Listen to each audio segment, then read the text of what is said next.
வணக்கம். தினசரி வானிலையும் அதனை சார்ந்த அறிவியலும். நவம்பர் 27 மாலை 4 மணி அளவிலான வானிலை அமைவு, அதனை சார்ந்த வானிலை நகர்வுகள், தற்போதைய நிலையில் நிகழ்வினுடைய அமைவு மற்றும் அதன் தீவிரம். இதனுடைய நகர்வுகளில் ஒரு சிறிய மாற்றம் ஏற்படக்கூடும். அது எத்தகைய மாற்றம், அதனால் மழைப்பொழிவினுடைய தீவிரம் எங்கெல்லாம் மாறுபடலாம் அல்லது எங்கெல்லாம் பரவலாகலாம் என்பவைகள் பற்றியான எனது தனிப்பட்ட வானிலை விளக்கம். வணக்கத்துடன் ஸ்ரீ அண்ணாதுரை. நமது காலை விளக்கத்தில் தெரிவித்தபடி நிகழ்வானது வலுப்பெற்ற ஒரு குறைந்த காற்றழுத்த தாழ்வு மண்டலமாக அடுத்த நிலையில் வலுப்பெறும் நிகழ்வாக அம்பாறை பனாமா இந்த பகுதியில் சார்ந்த நிலப்பகுதி மற்றும் கடல் பகுதி என வலுவுடன் நீடிக்கிறது. இது அடுத்த கட்டமாக நகர்வில் இருக்கிறது. கண்டி மற்றும் பதுளை நோக்கி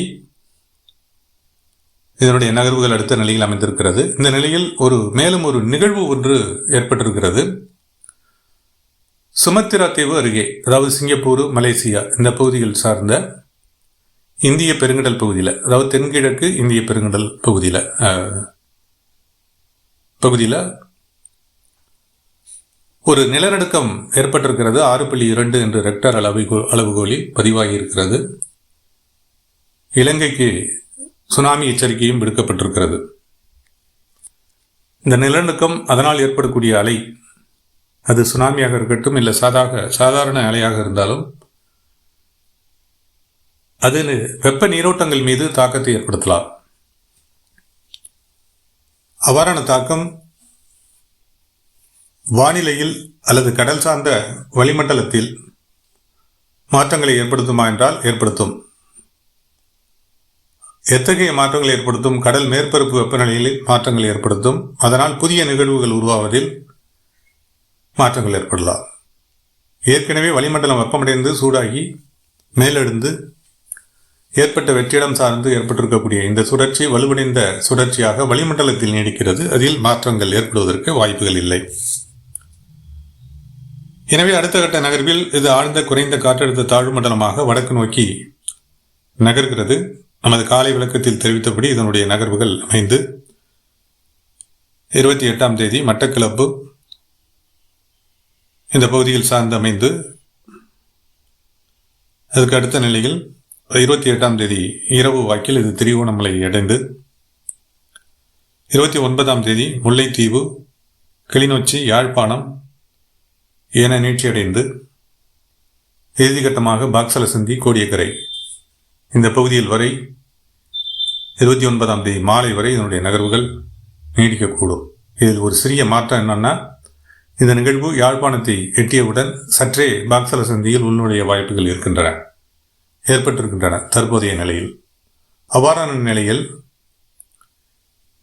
இந்த தாக்கமானது இது தூத்துக்குடி மற்றும் நெல்லை மாவட்டத்தினுடைய கடலோர பகுதிகள் மற்றும் தூத்துக்குடி மாவட்டத்தினுடைய மைய பகுதிகள் வரை மழைப்பொழிவு நீட்சியடையவும், ராமநாதபுரம் மாவட்டத்தில் மழைப்பரவல் தீவிரமடையவும், தூத்துக்குடி மாவட்டத்தில் கடலோர பகுதிகளில் மழைப்பொழிவு தீவிரமடையவும், சிவகங்கை மாவட்டத்தினுடைய கிழக்கு பகுதிகளுக்கு மழைப்பொழிவு ஏற்படவும், திண்டுக்கல் மாவட்டத்தினுடைய மத்திய கிழக்கு பகுதிகளுக்கு மழைப்பொழிவு பரவலாகவும், புதுக்கோட்டை மாவட்டத்தினுடைய மத்திய மற்றும் கிழக்கு பகுதிகளில் தீவிரமடையவும், திருச்சிராப்பள்ளி மாவட்டத்தினுடைய அநேக இடங்களில் மழைப்பொழிவு பரவலாகவும், கரூர் மாவட்டத்தினுடைய கிழக்கு பகுதிகள் வரை மழை பரவலுக்கும், அதே போல திருப்பூர் மாவட்டத்தினுடைய கிழக்கு பகுதிகளிலையும் ஆங்காங்கே மழைக்கான வாய்ப்புகளும், அதே போல கரூர் மாவட்டத்தினுடைய இதர பகுதிகளிலையும் ஆங்காங்கே மழைக்கான வாய்ப்புகளும், நாமக்கல் வரை மழை பரவலுக்கு, அதாவது ஆங்காங்கே ஏற்படும் மழை பரவலுக்கு வாய்ப்புகள் இருக்கின்றன. இது தெற்கிலும் மத்திய மேற்கு பகுதிகளிலும் ஏற்படக்கூடிய மாற்றங்களாக இருக்கலாம். வடக்கை பொறுத்தவரை காலை விளக்கத்தில் தெரிவித்தபடி மழை தீவிரம், மழை பரவல் தொடர்ந்து நீடிக்கிறது. சரி, மழைப்பொழிவினுடைய தீவிரம் காலை விளக்கத்தில் தெரிவித்தபடி எந்த மாற்றமும் இல்லை. சூறைக்காற்றுடன் கனமழை, மிக கனமழை, அதி கனமழை வாய்ப்புகள்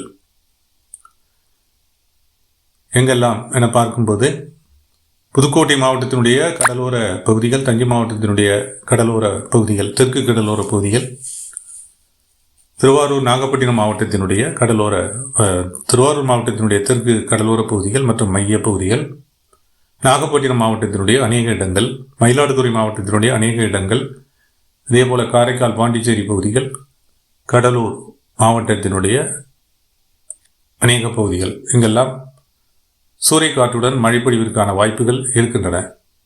அதிலும் நாகப்பட்டினம், திருவாரூர், தஞ்சாவூர் மாவட்டங்களினுடைய தெற்கு பகுதிகள் மற்றும் நாகப்பட்டினம் மாவட்டத்தினுடைய அநேக இடங்களில் மணிக்கு 50 முதல் 60 கிலோமீட்டர் வேகமுடைய சூறைக்காற்றுடன் அதிகனமழை பொழிவிற்கு அறிவிக்கப்பட்ட தேதிகளில், காலை விளக்கத்தில் அறிவிக்கப்பட்ட அந்த தேதிகள், அதாவது 29, 30 இந்த தேதிகளில் 28ஆம் தேதி மழைப்பொழிவு ஏற்படும். ஆனால் இந்த அளவுக்கு காற்று இருக்காது. 28ஆம் தேதி இரவு தொடங்கிய மழைப்பொழிவு ஏற்படும். ஆனால் இந்த அளவுக்கு 30 முதல் 40 என்ற அளவில் காற்றினுடைய வேகம் இருக்கலாம். மற்றபடி 29ஆம் தேதி அதிகாலை தொடங்கி அல்லது 28ஆம் தேதி நள்ளிரவு தொடங்கிய இந்த சூறைக்காற்றுடன் கனமழை பொழிவிற்கு இந்த மாவட்டங்களில், முதற்கட்டமாக டெல்டா மாவட்டங்களில் தீவிரமான மழைப்பொழிவிற்கு வாய்ப்புகள் இருக்கின்றன. நாகப்பட்டினம் மாவட்டத்தினுடைய பெரும்பாலான இடங்களில் 45 சென்டிமீட்டர் வரை மழைப்பொழிவிற்கான வாய்ப்புகள் ஏற்படக்கூடும். ஒரு சில இடங்களில் இதை மிகுந்தும் காணப்படலாம். 2ஆம் கட்ட மழைப்பொழிவினுடைய தீவிரம் அடுத்த கட்டமாக அது மயிலாடுதுறை, கடலூர் இந்த மாவட்டங்கள் நோக்கி நகர்கிறது. அங்கேயும் இந்த நிகழ்வு கடலூர், பாண்டிச்சேரி வரை ஒரே நிலையில் தொடர்ந்து தீவிரமான மழைப்பொழிவை கடலூர், மயிலாடுதுறை, பாண்டிச்சேரி, காரைக்கால் பகுதிகள் மற்றும் விழுப்புரம் இந்த மாவட்டங்கள் வரை, திருவண்ணாமலை மாவட்டத்தினுடைய தெற்கு பகுதிகள் வரை தீவிர மழைப்பொழிவை ஏற்படுத்தும். மிக கனமழை முதல் கனமழை பொழிவை ஏற்படுத்தும். பாண்டிச்சேரியை நெருங்கும் நிலையில் இந்த நிகழ்வானது ஒரு குறைந்த காற்றழுத்த தாழ்வு மண்டலமாக சற்றே வலுவிழக்கும், அவ்வளவுதான்.